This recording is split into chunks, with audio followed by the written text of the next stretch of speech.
Bom, bora falar sobre a eleição americana. Quem está chegando por aqui é ele, Jamil Chad, diretamente de Nova York, acompanhando. Foi dada a largada, hein, Jamil? Quer dizer, já deu largada há um tempo. Hoje é o dia, né, exato da eleição, mas a eleição americana já começou há bastante tempo.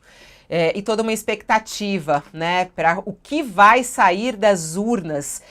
Eu até estava vendo agora há pouco não sei se a gente pode abrir aqui, mas o Nostradamus americano falando a respeito da vitória de Kamala Harris. Né? Sempre as pessoas gostam de falar sobre isso. Ah, vão dar a vitória a Kamala Harris. Essa história é muito interessante, falando justamente sobre a expectativa de uma vitória da Kamala Harris. Deixa eu agora que eu fiz o anúncio aqui, eu queria abrir essa notícia aí, falando que o Nostradamus americano crava a vitória de Kamala Harris. Está saindo muito agora nas redes sociais. É um historiador, o Alan Lichtman, que ele é conhecido como Nostradamus americano, e ele afirmou que a Kamala Harris será a próxima presidente dos Estados Unidos. Essa previsão é baseada em métodos de análise, que, segundo ele, só deu errado uma vez em 40 anos. E o modelo chamado 13 chaves da Casa Branca analisa 13 fatores que podem ser favoráveis ou contrários aos candidatos republicanos e democratas. Vamos à vida real, Jamil. Bom dia para você, seja bem-vindo. Vamos à vida real. Como é que tá o clima aí? Quem deve se ganhar? Quem deve ser o novo presidente dos Estados Unidos? Olha, Fabiola, bom dia, Josias, bom dia, Léo. Se eu soubesse essa resposta, eu sinceramente eu não estaria fazendo o que o Léo. Não estaria fazendo o que o Léo sugeriu no que se refere às apostas, mas obviamente eu estaria cravando em alguma manchete essa notícia. Mas olha, é um dia curioso, né? Porque é um dia completamente normal. Eu acabei de deixar meus filhos na escola. Não é um dia que o comércio para ou que o país para. Claro que para, mas no final do dia, quando, claro, a apuração começa. Mas vamos só colocar aqui os números. Em primeiro lugar, como você falou, a eleição, ela na verdade termina hoje, né? Ou pelo menos a parte da votação. Vamos ver se ela de fato termina. Eu até brinquei hoje com alguém hoje de manhã dizendo talvez seja aquele dia que não vai ter fim, né? Vamos ver exatamente para qual direção ela vai. Mas até o final do dia de ontem, 81 milhões de americanos já tinham votado, né? Então, uma eleição que tem mais ou menos 155 milhões de votos, é basicamente a metade ou mais da metade dos eleitores que já foram às urnas de forma antecipada ou mandaram pelo correio os seus votos. Então, de fato, é uma eleição que hoje ela se encerra. É uma eleição também, Fabiola, que ela, no fundo, é um sintoma muito evidente de uma crise profunda na democracia americana. Eu trouxe ontem, na verdade, já durante a madrugada, que foi quando saiu esse relatório, um levantamento mostrando que só na conta de Elon Musk, claro, o bilionário dono da plataforma X, as mentiras, a desinformação, as teorias conspiratórias, elas circularam para um total de 2 bilhões, ou as visualizações dessas mentiras, basicamente, chegaram a 2 bilhões de cliques, de visualizações. É uma coisa absolutamente, eu diria, inquietante, né? Quando a gente sabe que só de uma conta, claro, de uma mega conta, que é de Elon Musk, nós tivemos aí um processo de hackeamento, no fundo, da própria democracia, quando tanta desinformação é circulada. Por exemplo, só para vocês terem uma ideia, para a gente colocar em números concretos aqui, só a notícia, a suposta notícia, porque isso não é verdade, que os democratas estariam importando imigrantes para votar, olha só a teoria, importando imigrantes para votar, só isso teve uma audiência de 1 bilhão e 300 milhões, isso, claro, nas contas da plataforma X, que, no fundo, se transformou num epicentro da desinformação. Elon Musk, que, claro, participou nas últimas semanas de todos os comícios de Donald Trump. Por que eu estou trazendo esse dado? Porque, sim, a eleição acontece hoje, sim, eu passei por vários centros de votação, aqui de sessões de votação, depois eu vou para vários deles, mas o fato é que a democracia americana está sendo testada, talvez, de uma forma inédita.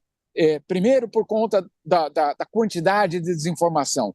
Segundo, por conta do fato de nós estarmos vendo aí uma pessoa que foi indiciada, né, tem todo um processo, vários processos contra Donald Trump, e mesmo assim está na corrida e pode ser eleito.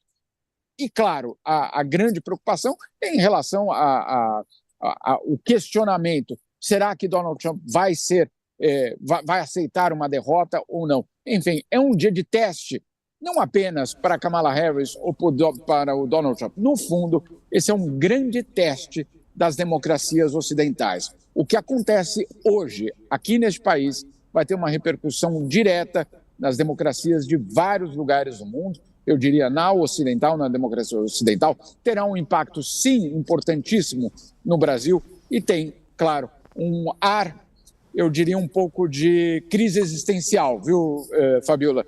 Aquela crise de um país que, por décadas, foi uma hegemonia incontestada e que hoje se pergunta: quem é que nós somos exatamente no mundo?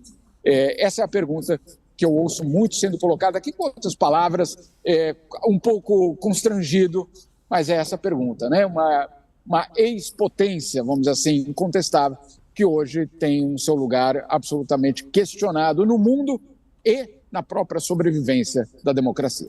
Ô Jamil, todo mundo fica se perguntando quando que a gente vai ter o resultado exato dessas eleições, né?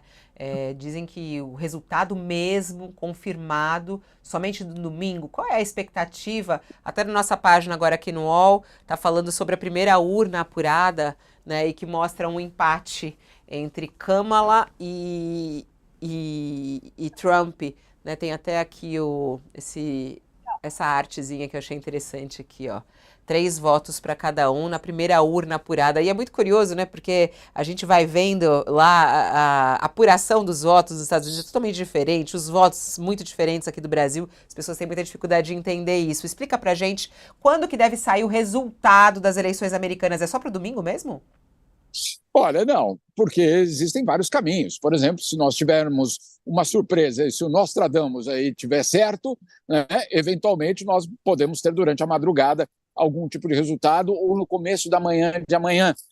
Isso, claro, o que acontece, a Kamala Harris ou Donald Trump precisam chegar a 270 delegados dos 500 e tantos, enfim, tem o cálculo exato. Chegando a 270 delegados, não há como reverter, não há como haver algum tipo de transformação no resultado. A questão é essa, quanto tempo vai levar para que alguns locais façam apuração. Lembrando que 2020, em alguns locais, como, se eu não me engano, a Geórgia, foram necessários 9 dias. Né? 9 dias. Então, claro, já tinha sido definido e, portanto, não tem nenhum risco de que naquele momento o resultado tivesse modificado. Mas se o empate for absolutamente próximo ou provável, aí sim teremos de esperar vários dias. A projeção de domingo não é descabida não, viu, Fabiola? Eu vi de várias pessoas aqui que essa pode ser uma possibilidade.